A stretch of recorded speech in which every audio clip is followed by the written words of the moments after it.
Do you think the influx of foreigners into Mexico is ruining it as a living flag? I don't think so, but Okay.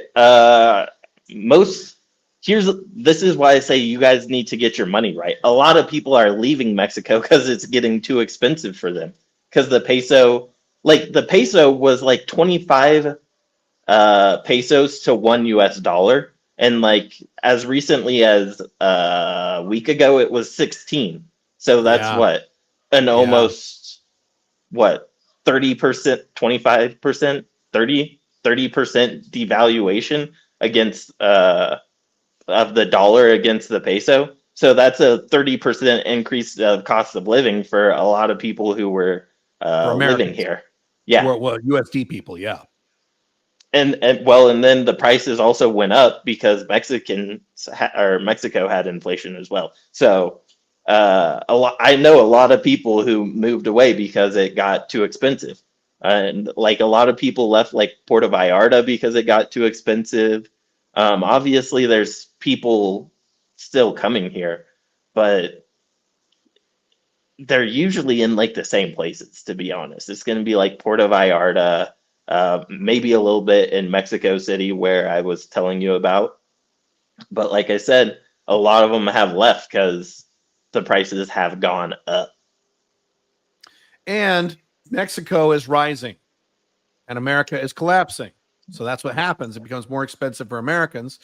You can look up the term nearshoring. That's what Mexico is getting all the not all, a lot of manufacturing from Europe and America and from China on both ends, because it's cheaper to do this in Mexico for all these countries than it is from China for shipping and the trade war that Trump started. So Mexico's doing really well right now and will continue to do well for at least the next few years. So that's another reason. So again, you economic guys, you older guys with more money, Mexico's looking a lot more attractive than it was like 10 years ago.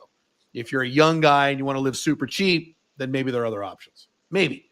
Now, the great thing about Mexico is that unlike places like Paraguay, it's super close to the U.S. You're right there. You're 3 hours away, and it's the same time. I mean, it's awesome. That's the benefit of Mexico is America's right there. Canada's right there. So that's the benefit. But yeah, I will say there are still places in Mexico you can live for super cheap. They're just not sure, places I would want to live personally. sure. But Well, a lot of like people wouldn't care though. A lot of people wouldn't care. Aguascalientes is north of Guadalajara, maybe northwest. Uh, Pretty cool city. I personally much prefer Guadalajara. But there are other places, like if you're looking at like second, third tier cities that are still super affordable. Yeah. Like Puerto Morelos,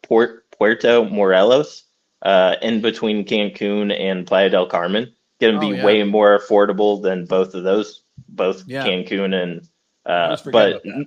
not as much to do. So Tulum is ridiculously expensive now, and Yeah. it's a Well, you were shithole in telling my me about that. You opinion. were telling me about Tulum. Yeah, Tulum's So insane. Yeah. might as well live in LA. Like I got tacos in Tulum, and it was like three tiny tacos for like $15, and I was like, "What is this?" That's Like because I all the could go tourists to and shit down Mexico there. City, get five tacos for $2. Yeah. Yeah. So, and Yeah. it's just like a bunch of Americans and hippies in Tulum, It's a which if bunch. that's Yes, your that's what it is. vibe, Right.